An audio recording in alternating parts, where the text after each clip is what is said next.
ஆணில் பாதி பெண்மை என்று வேதம் சொல்லியது. எந்த பாதி எங்கு சேரும் யார்தான் சொல்லுவது? தெய்வம் ஒன்று சேர்க்கும் சொந்தம் இங்கே சேர்கிறது. வேள்வி தீயில் சுயநலங்கள் வெந்து தீகிறது. நிலவினை கிரகணம் தீண்டியது, மறுபடி பௌர்ணமி தோன்றியது. விதியும் புதியது, கதையும் புதியது. காலத்தின் தீர்ப்பு இது, தெய்வத்தின் சேர்ப்பு இது. இது காதலின் சங்கீதம்.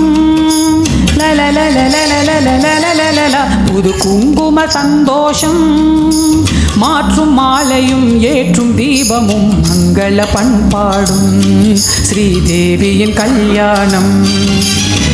ஓ மங்கள பண்பாடும் ஸ்ரீதேவியின் கல்யாணம். இது காதலின் சங்கீதம்.